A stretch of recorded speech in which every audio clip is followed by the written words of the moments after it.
皮肉被撕裂，取而代之的是一种内脏被掏空的麻木。丧尸病毒是什么概念？是瞳孔瞬间扩散成死灰色的绝望，是喉咙只能发出野兽般的低吼，是至亲也能面不改色的把你推向深渊。上一世我就这样看着我妈被江琴推进了丧尸堆，而后被啃食的只剩白骨，而我的亲堂姐江琴正拎着我家最后一袋大米，缩在我的未婚夫周阳怀里，隔着防盗门嘲笑我：来来，大姨老了，活着也是浪费粮食，推她出去是为了保全咱们全家。保全？我想哭，却发现眼球早就被丧尸抓爆了。在这末世荒原里，亲人的血比丧尸的牙更毒。尖锐的鸣笛声响起，我从床上弹坐起来，下意识地捂住脖子，那里曾被丧尸撕开，鲜血喷涌，可如今却光洁一片。我猛地摊开双手，掌心光滑细腻，没有一道疤，更没有常年握刀留下的后茧。我回来了，这个念头让我浑身一颤，我几乎是滚下床，扑到床头柜前，一把抓起那部早就该碎成渣的手机，指尖颤抖着按下开机键，屏幕亮起，一行数字狠狠撞进我的瞳孔。2124年7月15日，距离末日还有1个月。窗外突然传来轰隆一声巨响，我吓得一哆嗦，本能的就想往床底下钻。是打桩机，我僵硬的扭过头，窗外吊车缓缓运作，而不是扭曲的丧尸在嘶吼。久违的和平景象刺得我眼睛发酸，我手抖得厉害，凭着肌肉记忆翻出那个烂熟于心的号码拨了出去。嘟，来，怎么这个点打电话？妈妈的声音，是活着的妈妈。我的眼泪刷地一下就下来了，喉咙里像是堵了块石头，一个字都说不出来。来，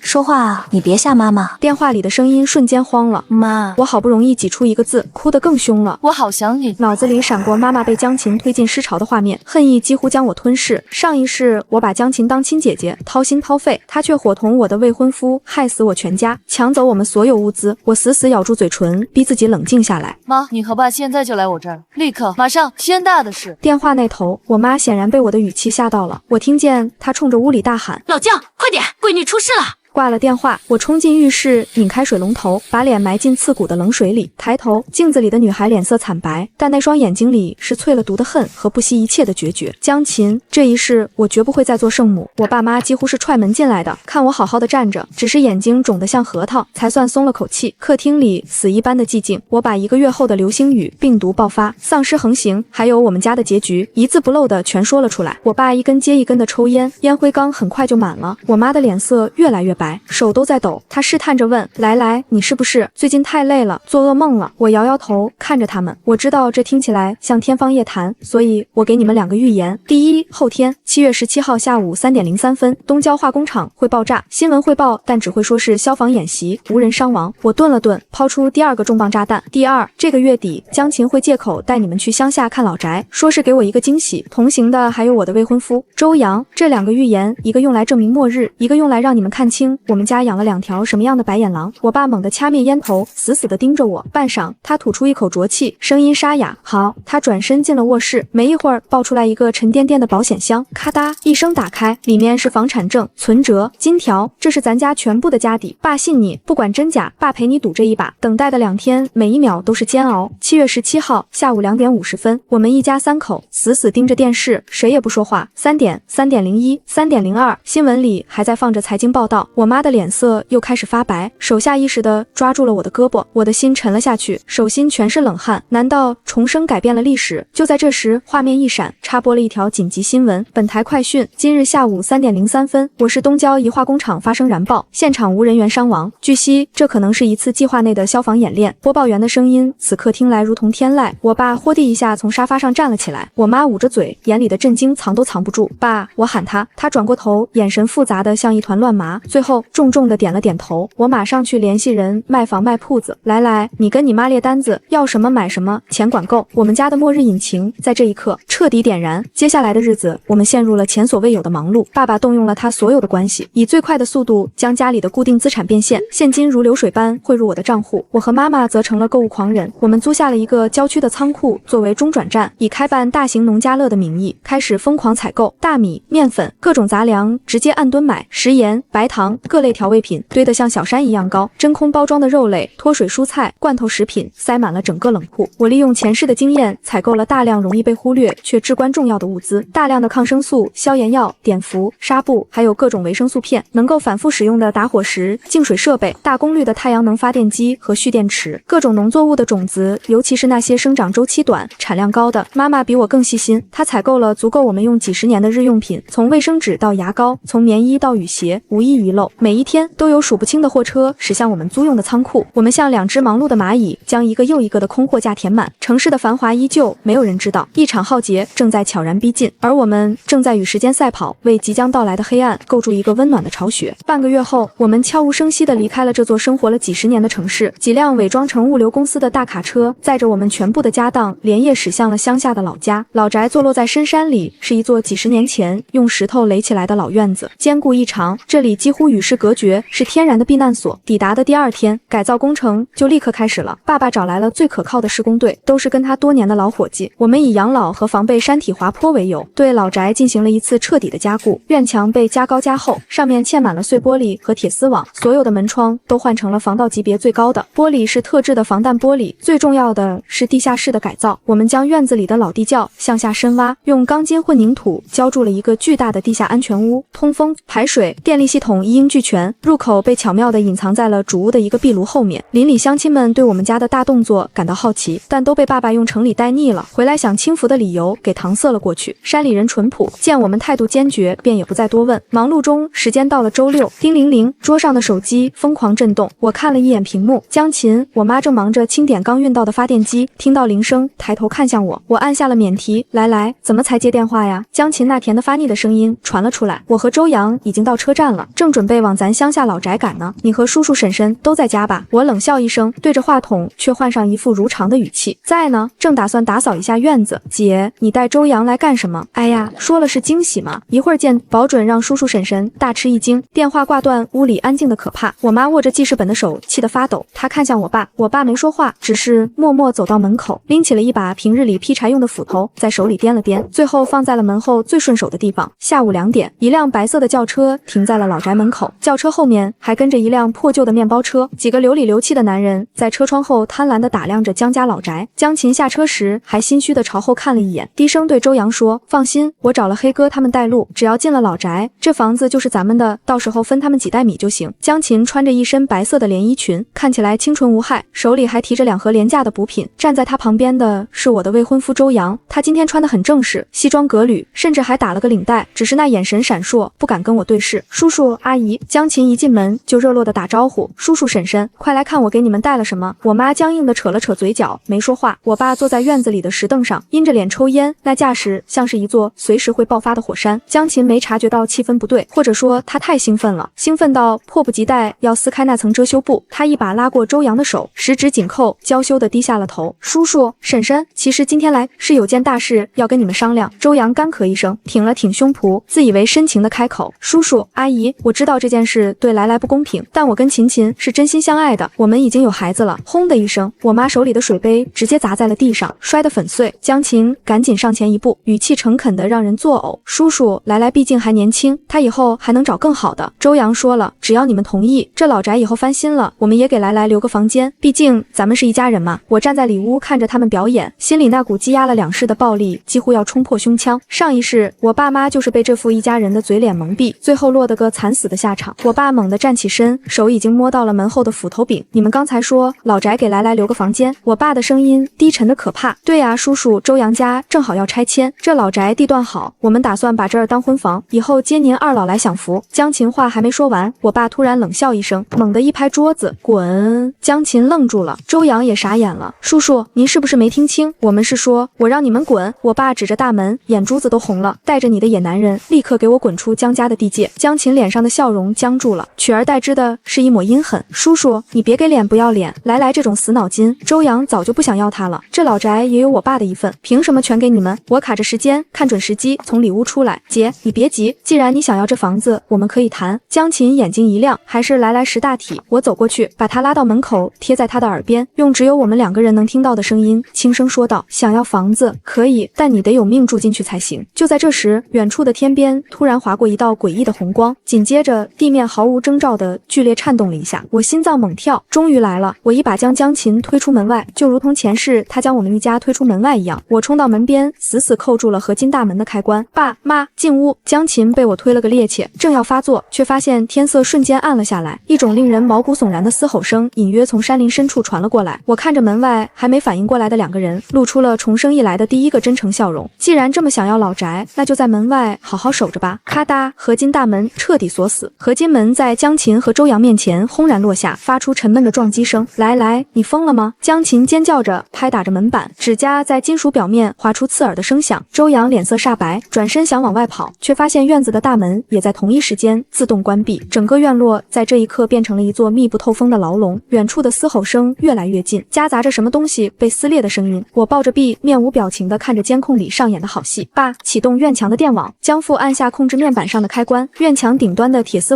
瞬间通电，发出滋滋的电流声。来，这样会不会？江母的声音有些颤抖。妈，农夫与蛇的事，你还想再经历一遍吗？我转过头，眼神冰冷。前世他亲手把您推进尸巢，然后躲在屋里吃着我们家的大米，笑着说您是累赘。我妈不再说话，只是攥紧了手。监控画面里，江琴和周阳已经意识到不对劲，天空的颜色变得诡异，湛蓝天际被一层血红色的雾气笼罩，太阳周围出现了2个光晕，形成3日并线的奇景。气温在短短几分钟内骤降，江琴穿着单薄的连衣裙，冻得瑟瑟发抖。周阳，我们快想办法离开吧！他慌乱的四处张望。周阳试图翻越院墙，刚碰到铁丝网就被电得弹了回来，摔在地上惨叫不止。就在这时，山林深处传来一声凄厉的尖叫，紧接着一个浑身是血的人影跌跌撞撞地冲了出来，是村里的老王。他的脸上布满抓痕，一只眼球从眼眶里垂下来，皮肤呈现出不正常的灰白色。救命！老王伸出手想要抓住什么，但下一秒他的身体突然剧烈抽搐起来，喉咙里发出野兽般的低吼，骨骼发出咔咔的脆响，脊椎诡异的弯曲，整个人趴在地上，像一只猎食的野兽。他的眼睛彻底变成了死灰色，嘴里流出黑色的咸水。丧尸！周阳的声音都变了调。已经变成丧尸的老王猛地抬起头，死灰色的眼珠锁定了院子里的2个人。他发出一声嘶吼，四肢并用地朝院门扑来。江琴吓得尖叫，拼命拍打着合金门。江来，快开门！求你了，我错了，我真的错了。我站在监控前，面无表情地看着这一幕。前世我也是这样求你的。我轻声说，你当时是怎么回答的来着？我按下对讲机的按钮，声音通过扬声器传到院子里。哦，我想起来了，你说来，大难临头各自飞，你别怪姐姐狠心。江琴的脸瞬间变得惨白。前世你在说什么呢？我怎么会做那样的事？是吗？我冷笑。那你现在打算怎么办？把周阳推出去喂丧尸，然后自己躲起来？江琴的身体僵住了。周阳猛地转过头，不可置信地看着他。琴，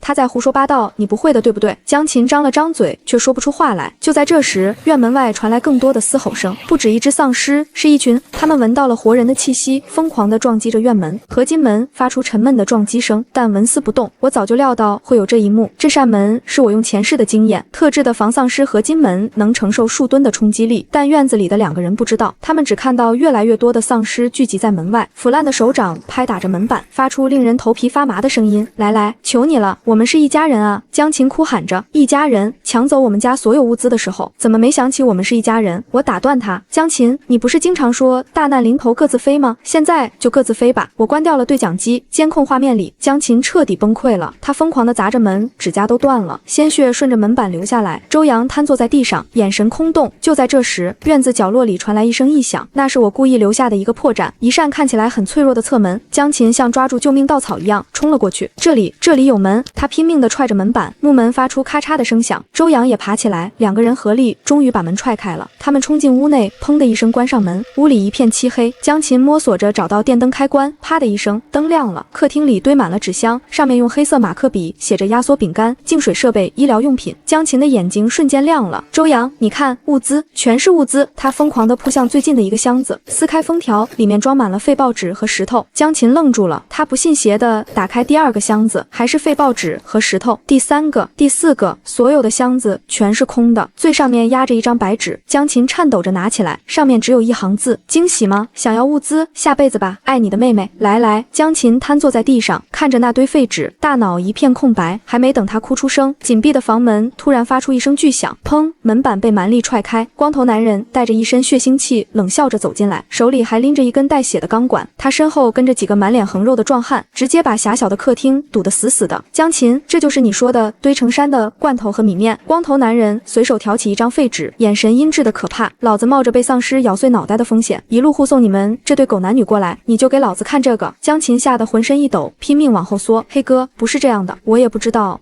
光头男人一把揪住他的头发，你他妈耍老子！不是，真的不是，是江来，是他骗我们的！江琴尖叫着，江来是谁？老子管他是谁！光头男人一巴掌扇在江琴脸上，既然没物资，那你们就是物资！周阳想要上前保护江琴，却被另外2个男人按在地上，拳打脚踢。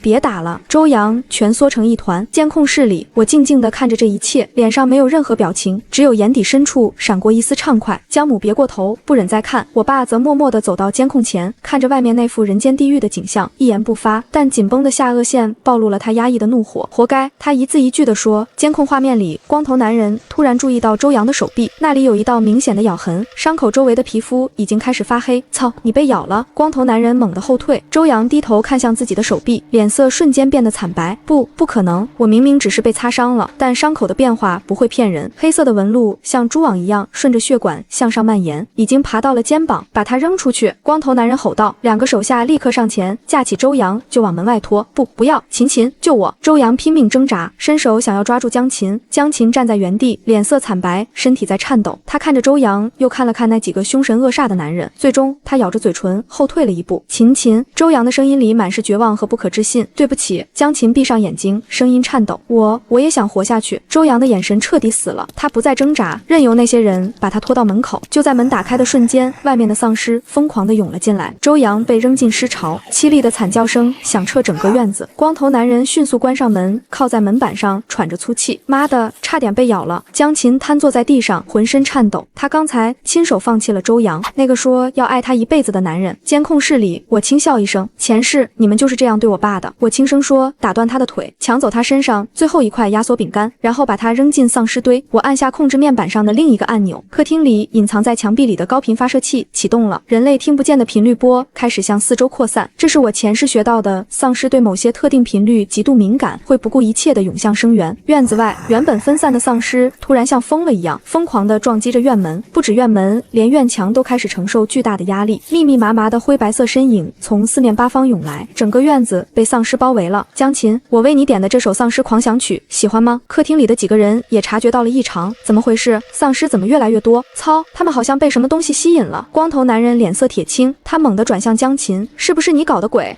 不是，真的不是我！江琴哭喊着，我什么都不知道，那就是那个什么江来。光头男人咬牙切齿，他故意把我们引到这里来。他冲到窗边，想要看看外面的情况，但窗外的景象让他头皮发麻。整个院子已经被丧尸填满了，他们层层叠叠，像蚂蚁一样往上爬，试图翻越院墙。有几只已经爬到了墙头，但被电网电得浑身冒烟，摔了下去。但更多的丧尸踩着同伴的尸体继续往上爬。完了，我们完了！光头男人瘫坐在地上，江琴也看到了窗外的景象，他彻底崩溃了。江来，你不得好死！我做鬼也不会放过你！他对着天花板尖叫，声音凄厉得像厉鬼。监控室里，我面无表情地看着这一切。我转身走向装备室，爸妈，我要出去一趟。什么？江母惊呼，外面那么危险！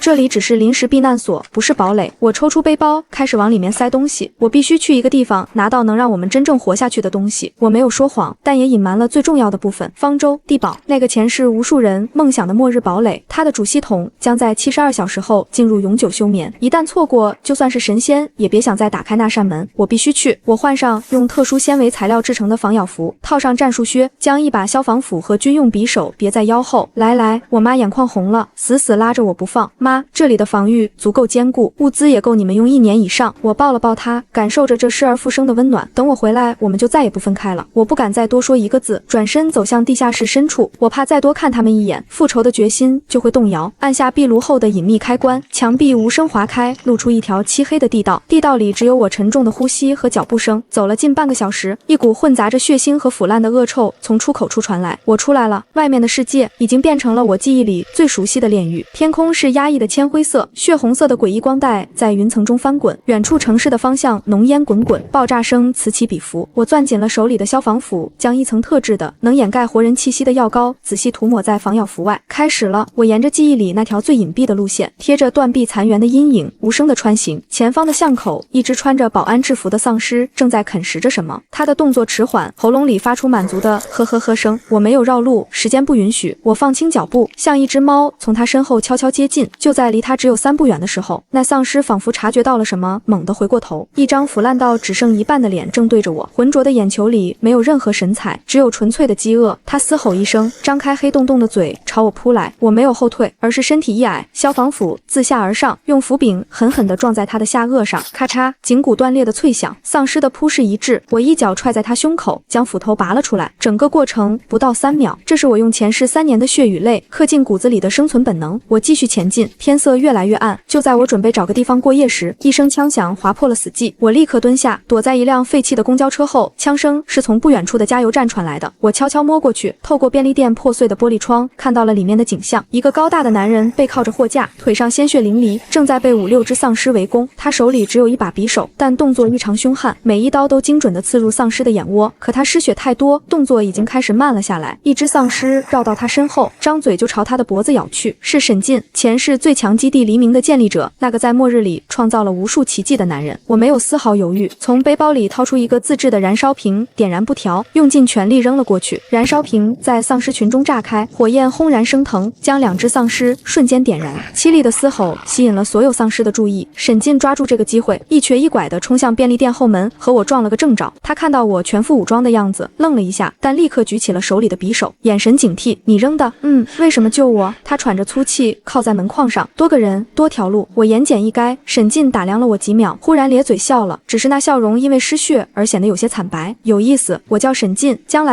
我从背包里掏出医疗包扔给他，处理一下。我们没多少时间。他接过去打开，看到里面齐全的抗生素和止血绷带时，动作明显顿了一下。你准备的比军队还充分。他一边给自己消毒，一边说，想活命就得把每天都当成最后一天来过。沈进包扎伤口的手法很专业，很快就处理好了。他试着站起来，看着我问，你一个人要去哪？废弃的第3军事基地。沈进的眼神瞬间变了，你怎么知道那个地方？因为我经历过。我不想多解释，转身看向外面，火光已经吸引了更多的丧尸，这里不能久留，走吧。我知道一条近路。沈进没有再追问，他似乎看出来我身上藏着巨大的秘密。你不好奇我这腿怎么回事？路上他忽然开口，不好奇？你这人真没劲。我没理他，只是在经过一个十字路口时，猛地拉住了他。他刚想问为什么，就看到一群至少30只丧尸从拐角处涌了出来，其中甚至有几只奔跑速度极快。沈进的后背渗出了冷汗，如果刚才直接冲过去，他们现在已经被撕碎了。他看向我的背影，眼神愈发复杂。我们2人在废墟中穿行，他的战斗经验加上我对未来的预知，让我们避开了绝大多数致命的危险。天快亮时，沈进忽然压低了声音，我退伍前参与过一个叫潘多拉的绝密项目，研究地外病毒。我的脚步停住了。3个月前东郊化工厂那次不是演习。他看着远处的天际线，声音冰冷，是人祸。我的心脏狂跳起来。前世我只知道挣扎求生，从没想过这场灾难的源头。末世不是天灾。沈进一字一句，像是在宣判，是清洗。我没有说话，只是默默攥紧了消防斧。原来如此。2个小时后，我们终于抵达了那片荒草丛生的山坳。看着那座破败的水塔，沈进的眉头拧成了疙瘩。这就是你说的基地？我没回答，径直走到水塔下，拨开杂草，掀开一块锈迹斑斑的铁板，下面是泛着冷光的合金密码盘。我的手指搭了上去，一种深入骨髓的肌肉记忆让他们开始自行舞动。16位的复合密码盘，我曾在这里被关押了整整1年，每天都会在心里默念1000遍。咔，沉闷的机械声从地底传来，地面开始轻微震动，水塔后方的地面缓缓裂开，露出一条深不见底的金属斜坡。沈进的呼吸都停了。高强度复合装甲能防钻地弹，这不是废弃基地，这是方舟。他失声喊道，一把抓住我的肩膀，你到底是谁？我拨开他的手，走到斜坡入口，一个回来讨债的死人。我们走下斜坡，厚重达半米的圆形合金门在我们身后缓缓关闭，地堡内的感应灯依次亮起。我走到主控制台前，双手在键盘上敲下了一行指令，系统识别中权限确认，最高等级。冰冷的机械女声在大厅里响起，欢迎回来，将来管理员。沈进站在我身后，看着屏幕上弹出的庞大物资清单和武器储备列表，整个人都僵住了。他看到武器库里那些连他都只在图纸上见过的实验性装备，喉结艰难地滚动了一下。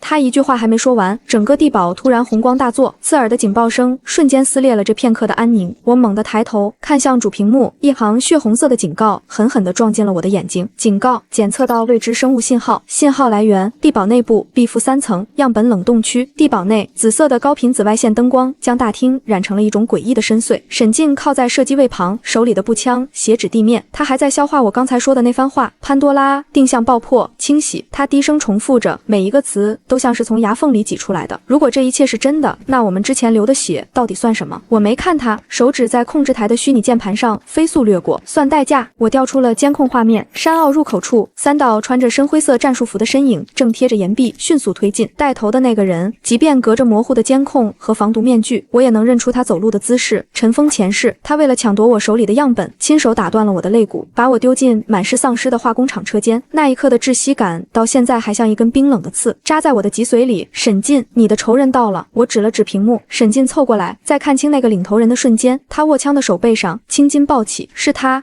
想熔掉闸门。我看着陈峰从背囊里掏出铝热剂切割器，他以为这只是个普通的防核地堡。我按下了通讯器的外放键，地堡外的斜坡地道里，陈峰的声音透过扩音器传了进来，带着一种高高在上的傲慢。里面的人听着，我们是军方特殊清理小组，由于系统故障，地堡已被临时接管，立刻开启闸门，交出控制权限，否则我们将采取强制措施。我拿起话筒，语速缓慢，不带一丝温度。陈队长，铝热剂的燃点是2500度，但我建议你先看看脚下。地道里的陈峰动作猛地僵住，他低头看去，原本平整的合金地面不知何时裂开了无数细小的缝隙，暗红色的液体正顺着缝隙缓缓溢出，那是汽油。陈峰身后的队员惊恐地喊道：“不是凝固汽油！”我按下了遥控器上的红色推杆，轰！地道顶端的喷淋头瞬间喷射出炽热的火流，那是专门为清理大规模感染者设计的防御矩阵。火舌在狭窄的地道里疯狂卷动，瞬间将空气中的氧气抽干。啊！惨叫声透过监控器传进大厅，凄厉的让人头皮发麻。陈峰的2名队员瞬间变成了火球，在地上疯狂翻滚。陈峰反应极快，他一个侧扑躲进了排水渠的阴影里，但那条特种材料制成的战术库也被烧掉了一半。陈峰，祝你玩得开心！陈峰躲在死角里狂吼，声音里充满了不可置信。你怎么会知道我的名字？你到底是谁派来的？我关掉话筒，转头看向沈进，去吧，排污管道的出口在后山，他只能从那儿逃。沈进没说话，只是对着我点了一下头，转身冲进了黑暗的甬道。我重新坐回控制台前，看着监控里陈峰狼狈地钻进排污管，想活命，在这里连死都是一种奢望。我调转了监控视角，看向地堡最深处的 B3区，那里整齐排列着12个巨大的圆柱状培养舱，幽蓝色的营养液中，一个个强壮的躯体正静静地漂浮着，它们的皮肤呈现出一种不正常的青灰色，血管里流淌着淡红色的荧光。老猫，那个沈进嘴里已经战死3年的副队长。我走到培养舱前，伸手贴在冰冷的玻璃上。前世我被囚禁在潘多拉实验室时，曾亲眼看到他们是如何利用这些英雄的尸体进行基因缝合的。他们想造出最完美的杀戮机器，而这一世我截留了所有的实验数据，并在地堡里完成了最后的重组，检测到管理员靠近，逆火程序初始化完成，是否唤醒？我看着玻璃后面那张熟悉又陌生的脸，轻声开口：唤醒。营养液开始迅速抽离，培养舱内传出沉闷的电机运转声，舱门缓缓向两侧滑开。老猫的手指动了动，紧接着它猛地睁开眼，那不是人类的黑白分明，而是一双透着暗红色幽光的瞳孔，像是在地狱深处点燃的残烛。它机械地跨出培养舱，赤脚踩在冰冷的合金地面上。任务，沙哑的声音从它喉咙深处挤出来，带着金属摩擦的质感。任务是活下去，然后杀光那些穿白大褂的畜生。我将一套黑色的战术外骨骼丢在它面前，老猫低头看着那套装备，眼神中闪过一丝挣扎，随后是彻底的冰冷。它开始熟练地穿戴装备。与此同时，后山的乱石堆里，沈进静静地蹲在排污管出口的上方，手里握着那把沾满黑血的军用匕首。哗啦，满身焦黑，断了一条手臂的陈峰从管道里滚了出来，他像条死狗一样趴在泥水里，大口喘着粗气。该死，那个女人到底是谁？他挣扎着想要去摸腰间的配枪，一只沾满泥土的军靴却重重地踩在了他的手腕上。沈进居高临下地俯视着他，月光照在沈进那张布满伤痕的脸上，显得格外狰狞。陈队长还没请教，我这条腿的账该怎么算？陈峰看清来人的瞬间，眼珠子差点瞪出来。沈进，你不是死在边境了吗？阎王爷嫌我太吵，让我回来带你下去。沈进没给他求饶的机会，匕首猛地刺入陈峰的肩膀，避开了要害，却精准地挑断了筋膜。陈峰发出杀猪般的惨叫，告诉我潘多拉的总部在哪？沈进的声音很轻，却透着一股让人绝望的寒意。陈峰疼得浑身打摆子，眼神闪烁。我说，在公海利维坦号。噗嗤，沈进手起刀落，匕首直接贯穿了陈峰的喉咙。我知道在那。沈进站起身，任由鲜血溅在脸上。我只是想确认一下，你临死前会不会说真话？他抬头看向山顶的地堡，我正站在天台上，冷冷地注视着这一切。红色极光在天际翻涌，映照着这片荒凉的大地。沈进走回地堡大厅时，老猫已经站在了灯光下。两人对视的瞬间，沈进手里的步枪直接掉在了地上。老猫，他的声音在颤抖。老猫缓缓抬起头，那双红色的眼睛盯着沈进看了很久，最后僵硬地抬起右手，敬了一个军礼。队长，沈进冲过去，死死抱住老猫的肩膀，却发现那具身体冷得像冰，硬得像铁。这到底是怎么回事？沈进转头看向我，眼神里有感激，更有恐惧。他们是逆火。我走到两人身边，视线投向主屏幕上正在生成的全球感染地图。他们保留了战斗本能，但失去了痛觉和恐惧。他们是这个末世里唯一能和那些怪物抗衡的力量。我指向屏幕中心那个巨大的光点，利维坦号。潘多拉的人已经察觉到地堡被激活了，30分钟后，他们的卫星打击就会覆盖这里。我看向沈进，又看向老猫和刚刚苏醒的其他10名战士。我们要走，去他们以为最安全的地方，去把那个地狱彻底烧成灰。我将磁盘推入主控台，地堡深处的运输机库开始缓缓开启。沈教官，这场复仇你敢跟到底吗？沈进抹掉脸上的泪水，重新捡起步枪，咔嚓一声推弹上膛。老子这辈子就没打算活着回去。巨大的升降台将我们送上地面，运输机的引擎发出低沉的轰鸣，幽蓝色的火焰在暗夜中格外刺眼。我站在机舱门口，看着远方天际线下疾驰而来的导弹尾焰，嘴角勾起一抹弧度。炸吧！旧的世界已经死了，新的地狱由我来接管。运输机冲天而起，消失在铅灰色的云层中。身后巨大的火球冲天而起，将整个山坳彻底夷为平地。在这片废墟之上，复仇的序幕才刚刚拉开。机舱内12名红眼战士静静地坐着，像是一尊尊沉默的战神。沈进坐在老猫身边，握着他的手，虽然那只手没有温度。我坐在驾驶位上，拉升操纵杆。利维坦，我回来了。就在这时，机舱内的雷达突然发出了刺耳的警报，一个巨大的干扰信号正从海平面的另一端强行切入了我们的通讯频道。江小姐，欢迎踏上归途。一个戴着金色面具的男人出现在屏幕上，声音里带着一丝玩味。但你确定你带回来的真的是你的战友吗？老猫的身体突然僵住了，那双红色的眼睛死死地盯住了监控器。机舱内的灯光因为电子干扰变得忽明忽暗。金色面具男人的声音在狭窄的空间里回荡，带着一种令人作呕的戏谑。老猫原本僵硬的身体突然开始剧烈震颤，骨骼深处传出密集的咔吧声，像是某种生锈的机械被强行启动。他那双暗红色的眼睛里，红光由暗转明，最后竟透出一股死寂的灰。老猫，沈进察觉到不对，下意识伸手去扶对方的肩膀。老猫猛地转头，动作快得带出一道残影。他那条被强化过的左手精准地扣住了沈进的喉咙，五指收拢，发出金属摩擦般的挤压声。指令确认。老猫的声音不再沙哑，而是变成了一种毫无感情的合成音。清除非法目标。周围的10名逆火战士同时站了起来，动作整齐划一，黑漆漆的枪口全部指向了驾驶位上的我。沈进被拎在半空，脸色因为缺氧变得青紫，但他那双眼睛死死盯着老猫，右手颤抖着按在配枪上，却迟迟拔不出来。将来走。沈进从牙缝里挤出几个字。我从后视镜里冷冷地看着这一幕，右手并没离开操纵杆，左手却在控制台底部的隐秘格子里摸到了一个暗扣。执旗人，你还是这么喜欢玩弄这种低级的后门程序。我对着通讯器冷笑一声，眼底没有丝毫慌乱。前世我就是在这一招上吃过亏，眼睁睁看着沈进被老猫亲手撕碎。同样的坑，我不会掉进去第二次。江小姐，你以为你重组了基因就能抹掉潘多拉留下的烙印？金色面具男人轻笑，他们生是公司的兵，死是公司的鬼，现在杀掉他。老猫的右手已经摸向了腰间的震动匕首，就在那柄寒光凛冽的刀尖即将刺入沈进胸口的刹那，我猛地按下了按扣，自适应防火墙开启。嗡，一股肉眼不可见的高频电磁脉冲从机舱底部的发射器中爆开，机舱内的电子屏幕全部烧毁。金色面具男人的声音戛然而止，老猫那双红色的眼睛闪烁了2下，随后彻底熄灭。他那强壮的身躯像是失去了支撑的雕塑，砰一声砸在甲板上，沈进也跟着摔了下来，大口的贪婪呼吸着空气。其他逆火战士也纷纷瘫倒，机舱内陷入了一片死寂，只有引擎的轰鸣还在继续。老猫，老猫！沈进顾不得脖子上的淤青，扑到老猫身边，拼命摇晃着对方的身体。别晃了，他没死。我拉升操纵杆，运输机冲破最后的云层，前方海平线上出现了一座灯火通明的钢铁巨兽——利维坦号。它像一座漂浮在深海之上的孤岛，无数探照灯光束在海面上交织成一张巨大的网。我切断了他们的远程连接，顺便烧掉了他们脑子里的控制芯片。我目视前方，语气平淡：现在他们是真正的死人了，只能靠战斗本能行动。沈教官，如果你想让他们在那边安息，就得先帮我把利维坦炸沉。沈进沉默地站起身，他看向窗外那座罪恶的平台，眼神里的痛苦逐渐被一种毁灭性的疯狂取代。他走到武器架旁，抓起2枚高爆破片雷，咔嚓一声挂在战术背心上。老猫，再陪我冲一次。他低声呢喃，像是在对老猫说，也像是在对自己说。此时利维坦号已经发现了我们，平台上的近防炮开始疯狂吐信，密集的夜光弹在夜空中编织出死亡的火网。运输机剧烈颠簸，机翼被削掉了一角，火星四溅，准备空投。我推开机舱门，刺骨的海风卷着咸腥味倒灌进来。我没有被飞行器，只是反手从背后的剑匣中抽出了那柄晶体长剑，剑身在月光下透着冰冷的微光，微微颤动，发出细微的嗡鸣。沈进背起单兵飞行器，对着我点了下头，随后第一个跃入黑暗。紧接着12名重新睁开眼，眼神木然却充满杀气的逆火战士也相继跳下。我站在舱门边缘，看着下方那座巨大的钢铁祭坛。克莱文，这一债该清了。我纵身跃下，整个人化作一道黑色的流光，直插利维坦的中心指挥塔，重力拉扯着我的身体飞速坠落，耳边是狂暴的风声。下方的利维坦号在视线中迅速放大，我能看到甲板上奔跑的守卫，能看到那些架起的重机枪正疯狂狂朝天射击。我反手握住晶体剑，体内的气血由于高速坠落而剧烈翻涌。轰！我重重地砸在指挥塔顶层的露天平台上，脚下的特种钢板在巨大的冲击力下瞬间凹陷，裂纹像蜘蛛网一样向四周扩散。2名守卫还没看清来人，我手中的长剑已然横扫而过，没有切割肉体的组织感，只有2道血线在空气中炸开，半透明的剑尖划过空气，将周围的水汽瞬间蒸发成一团白雾。我站起身，任由残血顺着剑刃滑落。敌袭在天台，警报声响彻整座平台。我迈开步子，每一步踏在钢板上都发出沉重的闷响。通往指挥塔内部的合金大门被我一手踹开，迎面而来的是密集的子弹。我没有躲闪，前世我在这座实验室里被注射了无数次强化药剂，我的骨骼比钢铁还要坚硬，我的反应速度早已超越了人类的极限。我身形微侧，长剑在身前舞出一道密不透风的圆弧，当当当，弹头撞击在剑刃上，溅起一连串火星。我顺着冲力直接撞进人群，长剑精准地掠过每一名守卫的咽喉。这是一场单方面的屠杀。与此同时，平台的另一侧传来了连绵不断的爆炸声。沈进带着逆火小队已经从侧翼强行登陆，老猫像一台人形坦克，手里拎着一根扭曲的钢梁，直接扫平了一排机枪阵地。他们没有痛觉，不惧死亡，哪怕子弹打在身上，也只是带出一串暗红色的液体。随后他们会以更疯狂的姿态扑向敌人。利维坦号在颤抖，我一路杀到了最底层的核心实验室。这里透明的钢化玻璃后面，无数被病毒折磨得不成人形的实验体正在培养槽里痛苦扭动。而在实验室的中央，一个穿着白大褂的老头正颤抖着手，试图在控制台上输入指令。克莱文博士，这个前世亲手把我解剖，将我灵魂囚禁在数据流里的恶魔，此时正像一只惊恐的耗子缩在防弹玻璃后面。将来，你不能杀我，我是唯一知道美杜莎原始代码的人。克莱文对着话筒狂吼，声音在空旷的实验室里显得格外刺耳。我走到防弹玻璃前，看着他那张因为恐惧而扭曲的脸。原始代码，我举起晶体剑，剑身上的高频震动让周围的空气都开始扭曲。我不需要代码，我只需要你死。我猛地挥剑，号称能抵挡导弹轰击的防弹玻璃在晶体剑面前脆弱的像一张薄纸，哗啦一声，玻璃粉碎。我伸手扣住克莱文的脖子，将他整个人从控制台后面拎了起来。告诉我执旗人在哪？他在深海。克莱文犹豫窒息，眼球开始向上翻，双手拼命抓挠着我的手臂。就在这时，大厅中央的巨型屏幕再次亮起，金色面具男人依然稳坐在椅子上，他看着我，甚至还优雅地端起了一杯红酒。江小姐，你总是能给我惊喜。他按下了手中的遥控器，既然你这么喜欢这座实验室，那就和他一起沉入海底，去见证真正的神迹吧。利维坦号底部传来一声惊天动地的闷响，整座巨大的钢铁平台开始以一种诡异的角度向一侧倾斜，冰冷的海水疯狂灌入底层。克莱文发出一声绝望的惨叫，我随手将他像垃圾一样丢进上涨的海水中，转头看向屏幕，你逃不掉的。我对着屏幕一字一顿地说道。逃？金色面具男人轻笑，我只是在深海为你准备了更好的目的。屏幕熄灭，实验室陷入了一片死寂的黑暗，只有海水灌入的轰鸣声震耳欲聋。我站在不断上升的水位中，感受着平台的沉默。我没有惊慌，而是从怀里掏出了那个从地堡带出来的通讯器。沈进，抓捕计划开始。我看向实验室深处，那里有一个巨大的合金箱子，正随着海水漂浮。我们要捕获的不是利维坦。我看向脚下深不见底的黑暗，眼神中透着一股置之死地而后生的决绝。是那头藏在利维坦下面的真神。远方的海面上，一艘巨大的潜艇破浪而出，黑漆漆的发射管已经锁定了下沉的平台，但发射的不是导弹，而是数十枚巨大的电磁抓钩。这一场复仇才刚刚进入真正的深水区，海水彻底没过了我的头顶。在黑暗的深海中，我看到了一双巨大的散发着幽蓝光芒的眼睛，正缓缓睁开。冰冷的海水像无数根钢针，顺着防咬服的缝隙往骨头缝里钻。随着利维坦号沉重的残骸向海床坠落，四周的灯光一盏盏熄灭，最后只剩下无边无际的死寂。水压从四面八方挤压过来，肺部的空气被一点点榨干，每一次心跳都能听到耳膜传来的鼓胀声。在那双巨大的幽蓝眼睛面前，我就像一粒掉进深渊的尘埃。那是美杜莎的本体，也是克莱文口中所谓的真神，一个被病毒彻底改造、体型超过100米的深海异形。他就蛰伏在平台的正下方，吞噬着实验室排出的废料，直到这一刻被沉默的震动唤醒。他动了，暗流在黑暗中疯狂涌动，像一堵无形的墙撞在我的胸口。我被这股力量掀飞出去，后背重重地砸在一段断裂的输油管上。我没去管喉咙里翻涌的心田，反手摸向腰间的通讯器，信号灯在水下微弱的闪烁，那是特制的深海脉冲信号。动手这2个字被海水稀释似的模糊不清。但在几百米外的海域，那艘早已待命的黑色潜艇收到了指令，数十枚巨大的电磁抓钩带着长长的合金缆绳划破漆黑的海水，像是一张巨大的蛛网，死死扣在了沉没的利维坦平台上。潜艇的引擎在深海中发出低沉的咆哮，螺旋桨带起的涡流将泥沙搅得一片浑浊。他们不是在救平台，而是在给这头巨兽套上枷锁。将来，你疯了！你想把它拉上去？沈进的声音在无线电里变了调，带着滋滋的杂音，那是自寻死路。利维坦沉了，美杜莎的代码就在这怪物的脊髓里。我吐出一串气泡，手脚并用地爬向那个漂浮的合金箱，拿不到它，这一世我们依然会死。巨兽似乎察觉到了那些缆绳的束缚，它发出一声沉闷的低吼，那声音不像生物，更像是地底岩层断裂的轰鸣，震得我五脏六腑都在移位。它巨大的触须猛地一挥，几公分厚的钢板在它面前脆得像纸，瞬间被抽得扭曲变形。就在一根触须带着万钧之势朝我砸来时，一道暗红色的身影从上方掠过，是老猫。它在水下的动作迟缓，但力量大得惊人。它死死抱住那根触须，手中的战术匕首疯狂地刺入巨兽那层厚实的胶质皮层，暗黑色的血液在水中散开，像一朵盛开的墨莲。走！老猫的通讯器里只传出一个字，它是逆火战士，没有痛觉，没有恐惧，只有执行到死的指令。我咬着牙，借着老猫争取的几秒钟，猛地蹬在钢架上，整个人像离弦的箭一样冲向那个合金箱。我的手扣住了箱子的把手，与此同时，潜艇的拉力达到了极限，合金缆绳被绷得笔直，发出令人牙酸的嘎吱声。巨兽被彻底激怒了，它那双幽蓝的眼睛爆发出刺眼的亮光，整片海域都被映照成了一种诡异的青色。我终于看清了它的全貌，那根本不是什么生物，而是一个由无数残肢断臂堆砌而成的肉山，无数颗扭曲的人头在它的表皮下蠕动，那是前世被投入深海的数万名实验者。这才是美杜莎的真相，它不是病毒，它是人类恶念的集合体。启动电磁脉冲，我对着通讯器狂吼，潜艇前端的发射器亮起刺眼的白光，一道狂暴的电流顺着合金缆绳，在0点几秒内传导到了整座利维坦平台上。巨兽发出一声凄厉的惨叫，巨大的身体在电流的冲击下剧烈痉挛，我也被这股电流波及，整个人瞬间失去了知觉。在意识陷入黑暗的前一秒，我看到潜艇的舱门打开，几名穿着深海潜水服的战士正朝我游来。当我再次睁开眼时，耳边是医疗器械平稳的滴答声，空气中不再是咸腥的海水味，而是淡淡的消毒水气息。我转过头，看到沈进坐在床边，他正低头擦拭着那把沾满血迹的军用匕首，右手手臂上缠着厚厚的绷带。老猫呢？这是我开口说的第一句话，声音沙哑的不像人声。沈进的动作顿了一下，他没抬头，声音低沉的可怕。利维坦彻底碎了，他在最后关头把缆绳锁死在巨兽的骨刺上，潜艇只来得及把你和那个箱子带回来。我看着天花板，心口像是被塞了一团进水的棉花，堵得难受。箱子里的东西拿到了吗？沈进站起身，走到一旁的桌子上，推过来一个透明的储存卡，代码拿到了，但有个坏消息。他点开旁边的投射屏，画面上不是利维坦，而是我们现在所在的潜艇外围监控。在潜艇后方几公里的海域，那双巨大的幽蓝色的眼睛正不远不近地跟着我们。他没死，而且他似乎记住了我的气息，他在进化。沈进看着屏幕，眼神里透着前所未有的凝重。他现在的速度已经超过了潜艇的巡航极限。我撑着身体坐起来，扯掉手背上的输液管。他不是在追潜艇。我看向那张储存卡，眼底闪过一抹狠厉，他是在追他的心。执旗人把控制逻辑写在了代码里，只要代码在，他就是一条甩不掉的疯狗。就在这时，潜艇内部突然传来一阵剧烈的震动，警报声再次大作。舰长，后方目标消失了。雷达员的声音在频道里惊恐地响起。他出现在了我们正下方。我猛地看向脚下的地板，一种极其细微的，像是指甲划过钢板的声音从潜艇外壳处传了上来。他上船了。我抓起枕头下的晶体长剑，翻身下床。沈进，准备进站。我看向舱门，眼神里没有恐惧，只有一种近乎癫狂的兴奋。既然他想玩，那我们就把这艘潜艇变成他的屠宰场。舱门处厚重的钢板开始缓缓向内凹陷，一只带着粘液的巨大触手正顺着通风管道一点点挤进来，而在触手的尖端竟长出了一张和克莱文一模一样的脸。那张脸对着我露出了一个诡异的微笑。江小姐，我们又见面了。那张长在触手尖端的脸扭曲苍白，皮肤像是在福尔马林里泡烂了的橘子皮，还带着细密的鳞片。克莱文的眼睛没有眼白，只有2个漆黑的孔洞，随着触手的蠕动，他嘴里喷出一股带着硫磺味的粘液。将来，你以为拿到了代码就能掌控它？克莱文的声音不再是人类的频率，而是混合了潜艇钢板摩擦的刺耳声。他在渴望你身体里那股被强化的基因。我没有接话，右手稳稳地握住晶体长剑，剑柄传来的微弱震动顺着掌心传遍全身。沈进，退后！我低声下令。沈进没废话，他反手抓起旁边的一罐干粉灭火器，身子贴在舱壁上，手指死死扣在保险销上，触手猛地发力，原本加固过的合金通风口像纸糊的一样被撕裂，更多的色粘稠肢体挤了进来，潜艇内部的灯光忽明忽暗，发出啪嗒啪嗒的短路声。克莱文那张脸猛地凑到我面前，一股腐臭味扑面而来。我动了，没有试探，长剑带着高频的风鸣声由下而上划出一道冷冽的弧线，晶体剑刃切开肉体的声音并不清脆，反而带着一种切开坚韧橡胶的沉闷。噗嗤，触手被斜着切掉了一半，暗绿色的血液溅在甲板上，冒起阵阵白烟，竟然带有强烈的腐蚀性。克莱文发出一声不似人类的咆哮，那张脸瞬间变得狰狞，嘴巴张开到一个夸张的角度，露出了里面密密麻麻的倒钩牙齿。你杀不死我的，在这里我就是永恒。被切断的触手在几秒钟内就开始疯狂长出肉芽，试图重新连接。沈进，喷他！我大喝一声。沈进动作极快，对准克莱文那张脸狠狠扣下了灭火器的扳机。漫天的白色粉尘瞬间覆盖了触手的视线，同时也干扰了他对热源的感知。我趁着这0点几秒的空档，身体前倾，